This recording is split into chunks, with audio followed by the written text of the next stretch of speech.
Hi అండి, welcome back to పేర్లైన్ channel. ఈరోజైతే కరకరలాడే గారెలు విత్ పప్పులు రుబ్బుకోవడం కూడా మనం చూసేద్దాం. చూసారు ఎంత క్రిస్పీగా వచ్చినాయి? క్రిస్పీగా వస్తాయండి, ఎప్పుడు మాకు ఇలాగే వస్తాయి.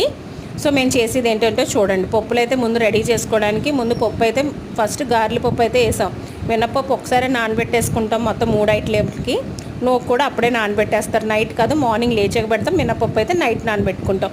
ఫస్ట్ గారెల పప్పు అయితే రెడీ అవుతుందండి. చూడండి, దాంట్లో కొంచెం వాటర్ వేసి లైట్గా గట్టిగా మెత్తగా రుబ్బుకుని ఫ్రిడ్జ్లో అయితే పెట్టేసుకోవాలి ప్రిపేర్ అయిన తర్వాత.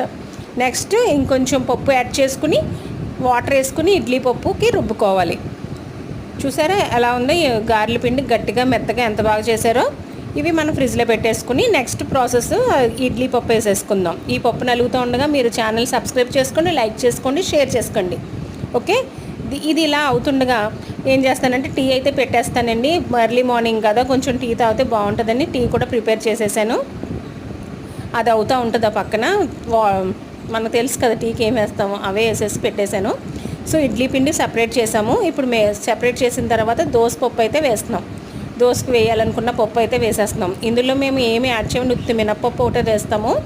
మిక్సీ జార్లో అయితే బియ్యము, మెంతులు, సగ్గుబియ్యం అలాంటివన్నీ యాడ్ చేసుకుని రుబ్బుకుని అప్పుడు అందులో మిక్స్ చేస్తాం. టీ అయితే మరిగిపోయిందండి, సపరేట్ చేసుకున్నాం. ఇంకా నేను తాగేస్తున్నాను, ఇవి తాగేస్తూ ఉంటాను. ఈలోపు పిండిలో మా మమ్మీ నూక కలిపేశారు. ఇదిగో నూక అయితే కలిపేసి పక్కన పెట్టారు. ఇది ఒక కంటైనర్లోకి తీసేసుకుందాము.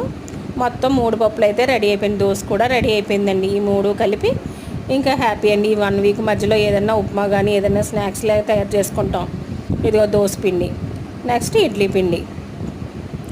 ఇప్పుడు ఏంటంటే ఈరోజు ఫ్రెండ్షిప్ డే అవ్వడం వల్ల పిల్లలు చాలా హడావుడిగా ఉన్నారండి. ఇంకా చట్నీ అది ఏం ప్రిపేర్ చేయలేకుండానే ఎలా మిర్చి ఆనియన్స్ వేసేసి గారెలు వేసేద్దామని డిసైడ్ అయిపోయామన్నమాట. సో దానికి కావాల్సినవి చూడండి, జీలకర్ర, కొంచెం సాల్ట్ అండి.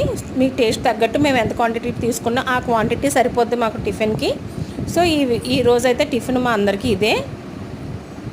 వాళ్ళ కోసమే ఇంత హడావుడి పడుతున్నాము, ఎందుకంటే ఈ ఫ్రెండ్షిప్ డే అంటే ఇవాళ త్వరగా వెళ్ళిపోవాలి స్కూల్కి అన్నారని మా మదర్ కూడా హెల్ప్ తీసుకున్నారు బాగాను. సో వేడివేడిగా గారెలు వేసేస్తున్నారు.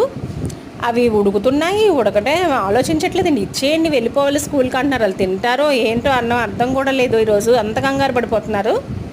సో ఎనీవే అండి, అందరికీ హ్యాపీ ఫ్రెండ్షిప్ డే అండి. చూడండి గారెలు చూడండి ఎంత బాగా వేస్తున్నారు. మనం పెద్ద పెద్ద కడాయి పెట్టుకోకర్లేదు, చిన్న కడాయి పెట్టుకుని ఆయిల్ వేసుకుని చేసుకుంటే చిన్న చిన్న గారెలు వేసుకుంటే బాగుంటాయండి. పిల్లలే కదా, వాళ్ళకి తినడానికి బాగుంటాయి. చూసారా ఎంత చిన్న చిన్నగా ఉన్నాయో, ఎంత క్రిస్పీగా ఉన్నాయో. అది కూడా చూడండి వాళ్ళు ఎలా తింటున్నారు. థ్యాంక్ యూ ఫర్ వాచింగ్ అండి.